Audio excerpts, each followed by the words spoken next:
Kalau korang tengok peta negeri Kelantan, yang mana Pasir Putih, Machang dan juga Tanah Merah ni dia duduk sebelah-sebelah je.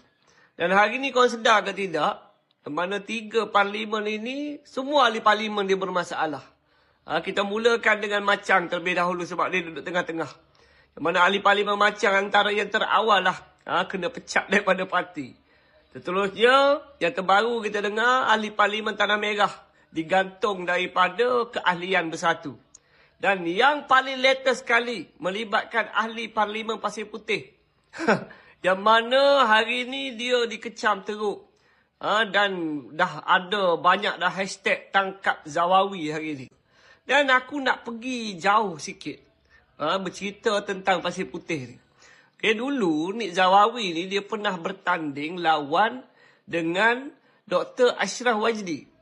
Yang mana tak silap aku lah, dia menang melawan Dr. Ashraf Wajdi dekat Pasir Putih ni dengan majoriti 1,300 macam tu je. Tapi rakyat Pasir Putih ni dia dah miss opportunity. Kerana dia gagal melahirkan seorang MP yang boleh buat kerja. Hari ni kalau kita bandingkan di antara Nik Zawawi dengan Ashraf Wajdi, aku tak perlu cerita panjang-panjang lah sebenarnya. Kita lihat Dr. Ashraf Wajdi itu sendiri.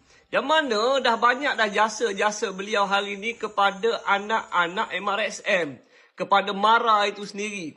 Dan di dalam hari MARA hari itu, kita tengok bagaimana Datuk Seri Anwar Ibrahim memberikan kepercayaan kepada Dr. Ashraf Wajdi untuk mengelola MARA tu. Antara usaha yang dibuat, yang mana untuk memberikan didikan yang terbaik kepada pelajar MRSM. Pelajar Melayu ni. Ini realiti yang kita kena tengok.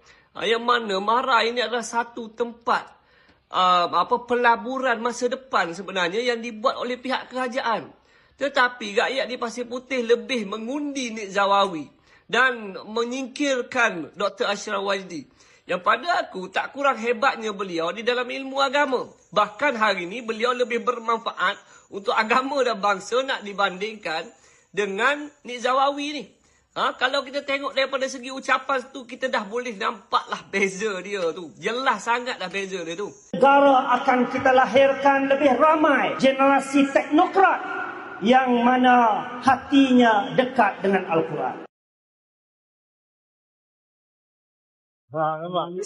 Apa faedahnya kita pergi dengar ceramah daripada Nik Zawawi ni? Dan hari ni kita tengok macam mana ceramah dia tu akhirnya bagi backfire kepada dia. Sebab kenyataan yang dikeluarkan itu sangatlah keterlaluan. Aku puji Dr. Ashraf Wajdi di atas nilai rasional aku sebagai rakyat Malaysia yang mahukan perubahan kepada negara ini. Yang mahukan pemimpin hari ini mencorak masa depan yang baik kepada negara kita. Ya, memang aku tidak sama parti dengan Dr. Ashraf Wajdi. Tapi inilah stand aku sebagai rakyat yang mahukan negara ini ada perubahan. Dan rakyat ini perlulah mencorak masa depan. Siapa yang jadi pemimpin kita, kitalah yang tentukan. Sama ada kita nak mengangkat seorang pemimpin yang digaji tapi tak buat kerja, ataupun kita nak angkat pemimpin yang at least bila kita gajikan dia, dia sedar dia perlu bekerja, dia perlu cipta perubahan. Segalanya berada di tangan kita. Assalamualaikum. Ciao.